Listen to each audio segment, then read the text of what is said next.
کرنے کا اور احسان کرنے کا. میں ہوں international palmist astrologer and advocate M.A. Shahzad Khan. آج کا پروگرام ہے کہ انڈیا اور پاکستان کے حوالے سے کہ انڈیا میں اگر ہم سنا ہے کہ 26 لوگ جو ہیں ایکسپائر ہو گئے پہلگام میں, اور ٹورسٹ ایریا ہے, بڑے ٹورسٹ آتے ہیں ادھر, اور ادھر کوئی ایسا ہوا کہ دہشت گردوں نے کوئی حملہ وغیرہ کیا, اس کا الزام پاکستان پہ ڈال دیا.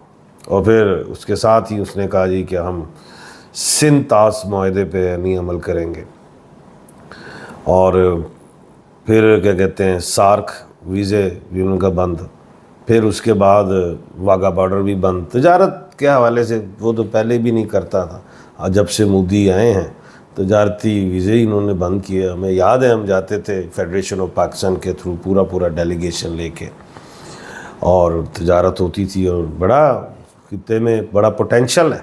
اور لیکن جب سے مودی جی آئے ہیں تو انہوں نے سارک تباہ کر کے رکھ دیا. اور یہ پہلے تو سارک میں 7 کنٹری ہوتے تھے, اب تو 8 ہیں, افغانستان بھی ہے اس کا ممبر ہے.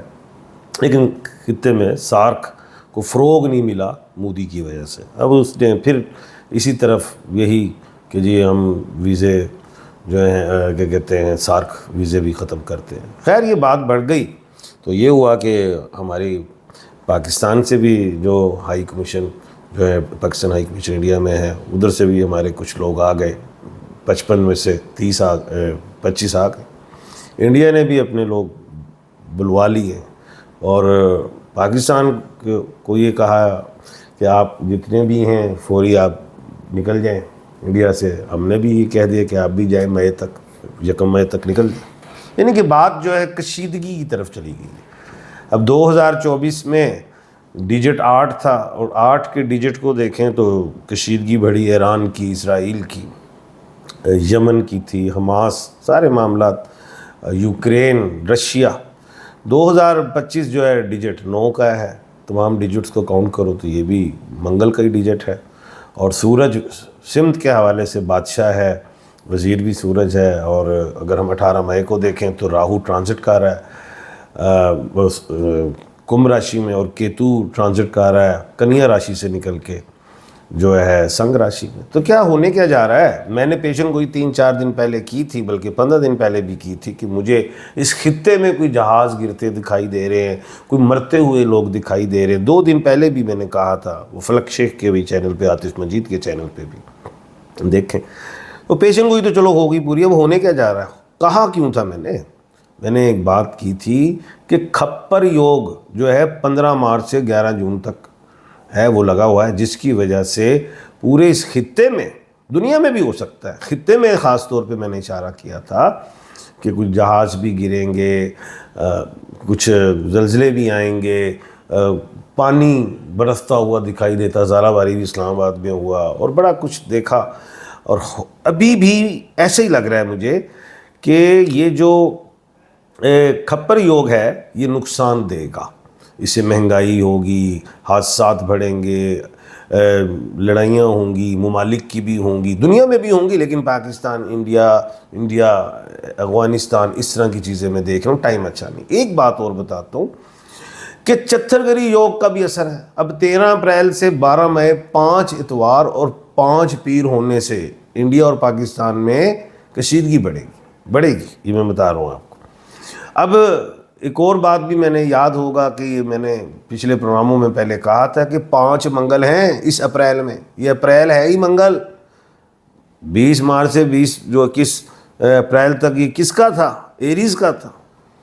اچھا اب اپریل میں 5 منگل ہے. منگل تو خود جنگجو سے آ رہا ہے, تو وہ کہاں ٹلے گا؟ اور یہ واقعہ جو ہوا ہے پہلگام میں وہ دن ہی منگل کا ہے. اور یہ جو واقعہ ہوا 22/4/2024 تمام ڈیجٹس کو کاؤنٹ کریں تو یہ 4 بنتا ہے. شنی کا ڈیجٹ ہے, یہ بھی لڑائی کا گھر ہے. اچھا اب وہ جو ہے کمپلین کرتا ہے انڈیا پاکستان کے حوالے سے, وہ 23/4/2025 کو وہ تمام ڈیجٹس کو کاؤنٹ کرے تو 18 بنتا ہے, 1 8 9 ہے, پھر لڑائی کا ہی گھر ہے. تو ہونے کیا جا رہا ہے؟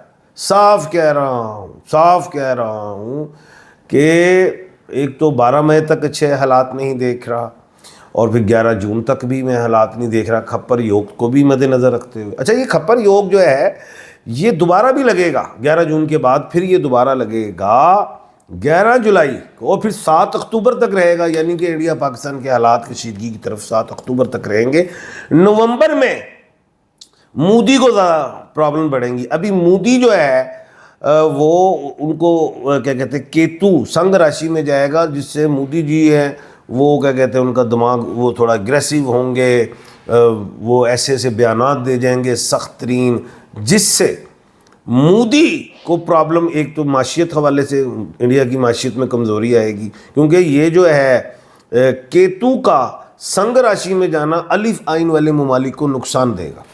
اب الف آئین میں انڈیا ہے تو اس کو نقصان ہوگا، ادھر کی عوام، ادھر کی جنتا جو ہے وہ ڈس لائک کرے گی، اور اپوزیشن جو کانگریس ہے وہ سٹرونگ ہو جائے گی مودی کے لیے، اور وہ غلط ملت فیصلے کرنا شروع کر دیں گے۔ آج بھی انہوں نے کوئی کانفرنس کروا دی تھی اپنے کسی کیا کہتے ہیں سیکرٹری خارجہ کے حوالے سے، تو خیر تو بیانات بھی سخت دے رہے ہیں، پاکستان پہ الزامات لگا رہے ہیں، اور میں نہیں سمجھتا کہ پاکستان کوئی چھوٹا سا ملک ہے، اسلامی جمہوریہ پاکستان ہے اور مسلمانوں کے بے شمار ممالک ہیں۔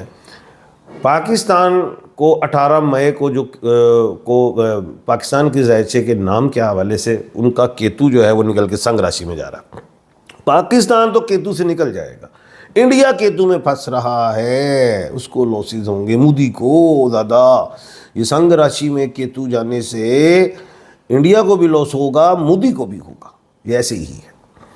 اس کے بعد جو ہے یہ کہ اب یہ کوئی نہری معاملات میں کوئی انڈیا کوئی بات کرتا، ہمارے ادھر ملک پاکستان میں بھی نہروں کا ایشو ہے، وہ ایشو 7 نہریں 6 نہروں کی بات ہو رہی ہے، تو وہ انڈیا بھی کوئی موقع ہی ڈھونڈتا ہے کہ ہم بھی کوئی سندھ طاس معاہدے کو نہیں مانتے، جو 19 سپٹمبر 1960 کو جو ہوا تھا، اور اس نے پانی ایک دفعہ بند بھی کیا 1948 میں کھل گیا، لیکن ہمارے پاس تو ظاہر ہے ہم ایک ملک ہیں، ریاست ہیں، انٹرنیشنل کورٹ آف جسٹس ہے، بڑی چیزیں ہیں، اور یہ آگے ایسا نہیں ہے۔ اور انڈیا اگر ہم سے کوئی پنگا کرے گا تو یہ یاد رکھیے گا، چتر گری یوگ اور یہ کھپر یوگ انڈیا کو لاس دے جائے گا، اور پاکستان جو ہے اگر وہ، میں تو یہی کہوں گا اللہ نہ کرے کوئی ایسی کوئی لڑائی اور جنگ والی بات ہو، تو الحمدللہ ہماری ایئر فورس، ہماری پاک آرمی الحمدللہ پروفیشنلز ہیں، اور بہت کچھ یاد ہوگا۔ ابھی نندن والا جو معاملہ ہوا تھا وہ بھی چائے شائے پلا کے بھیجی تھی، تو اس دفعہ ایسا نہیں ہے کہ ہم کوئی زمین ہماری چھوٹی ہو جائے گی۔ اس دفعہ جو ہے کوئی بھی اگر انڈیا ایکٹنگ کرتا ہے تو انڈیا کی زمین چھوٹی ہو جائے گی، یعنی کہ ہمارا جو صوبہ پنجاب ہے مجھے لگتا ہے ذرا بڑا ہو جائے گا، آگے تک چلا جائے گا، تو ویسے بھی ہمارے پاس پنجاب بہت بڑا ہے، اور بڑا ہو جائے گا۔ یہ ایسا میں آپ کو بتا رہا ہوں، کوئی شیخی یا کوئی ایسی گرج چمک والی گفتگو نہیں، اکارڈنگ ٹو اسٹار پلانٹ اور نالج آف جفر سے بتا رہا ہوں، اس دفعہ ایسا ہوگا۔ لیکن یہ نہیں ہے کہ 3rd ورلڈ وار شروع ہو جائے گی۔ ٹھیک ہے، انڈیا جو مودی ہیں ان کے دماغ میں بڑا کچھ چل رہا ہے، کسی باتوں پہ آ کے کوئی گیمیں کر رہے ہیں، لیکن ان کے یہ گیمیں الٹی پڑ جائیں گی، یہ بات بڑی اہم ہے۔ لیکن یہ اہم ہے کہ یہ 1.5-2 مہینے اچھے نہیں ہیں خطے کے حوالے سے، طوفان ہو، کلاؤڈ بلاسٹ ہوں، زلزلے ہوں، جنگیں ہوں، لڑائیاں ہوں، ایکسپائر ہوں، لوگ جہاز گریں، ہیلی گرے، ایسا ہی دیکھ رہا ہوں۔ تو اس لیے ٹل جاؤ، بہتر ہے انڈیا اپنی معیشت بچائے جس پہ وہ کھڑا ہے۔ ادروائز ہم تو جناب مسلمان ہیں، ہم گھر سے نکلتے ہیں تو ویسے ہی سر پہ کفن باندھ کے نکلتے ہیں، ہماری پاک آرمی، ایئر فورس ہو، ہم مسلمان سارے جو ہم یہاں پہ پاکستانی سٹیزن ہیں، ہم یہ جانتے ہیں کہ اگر ہم لڑائی میں ایکسپائر ہوں تو شہید کہلاتے ہیں، اور دشمن کو مار دیں تو جہنم واصل ہوتا ہے۔ یہ ہمارے مسلمانوں میں ایسے ہی ہے، اور ہم جیت جائیں، ٹھوک دیں تو ہم غازی کہلاتے ہیں۔ یہ اس طرح کی باتیں ہیں، تو بہتر تو یہی ہے کہ ٹل جائیں تو اچھا ہے، نہیں تو 5 منگل جو ہے عذاب ڈالیں گے، اور کھپر یوگ بھی اور چتر گری یوگ بھی عذاب ڈالے گا، تو باقی واگا شاگا بند کرنا یہ کون سی بات ہے، اور اس میں وہ اپنا ہی نقصان کریں گے، ہمارا کیا ہے؟ وہ تو پہلے ہی سارک سے بھاگتا ہے، ہر چیز سے بھاگتا ہے، ویزوں کا کیا چکر ہے؟ ایسی کوئی بات نہیں ہے، اور نہ فی الحال ہمیں اتنی کیوریوسٹی ہے کہ جی ہمیں دیکھنا ہے جانا ہے. اب الحمدللہ بس ٹل جاؤ تو اچھا ہے، ایسے ہی دیکھ رہا ہوں. نہیں تو یہ ستاروں کی روشنی میں، جفر کی روشنی میں یہ دیکھ رہا ہوں کہ مودی کو نقصان ہوگا. کانگریس جو ہے اپوزیشن جو لیڈر ہیں اس وقت کانگریس جماعت، وہ اس پہ ہیوی ہوگی. نومبر میں مودی جو ہے کمزور پچ پہ دکھائی دیتے ہیں. سکھ حضرات جو ادھر رہتے ہیں ان کا اختلاف ہوگا، حکومت سے بڑھتا ہوا دکھائی دیتا ہے. اور بھی جماعتیں نکلیں گی جو انڈیا کو ٹف ٹائم، یعنی کہ اس وقت جو موجودہ گورنمنٹ ہے انڈیا کی، مودی کی سرکار، اس کو ٹف ٹائم ملتا ہوا دکھائی دے رہا ہے. تو باقی الحمدللہ ہمارا ملک ماشاءاللہ اللہ کے حکم سے خطے پہ ہے، قائم ہے، اور شیر کی طرح ہے اور دھڑتا ہے الحمدللہ. اور آنکھیں ہم شاہینوں کی طرح رکھتے ہیں اللہ کے حکم سے. کل انشاءاللہ اللہ کے حکم سے نئے پروگرام کے ساتھ حاضر خدمت ہوں گا. اپنا اور اپنے ارد گرد کے لوگوں کا خیال رکھیے گا. مجھے دیجیے اجازت. اللہ حافظ.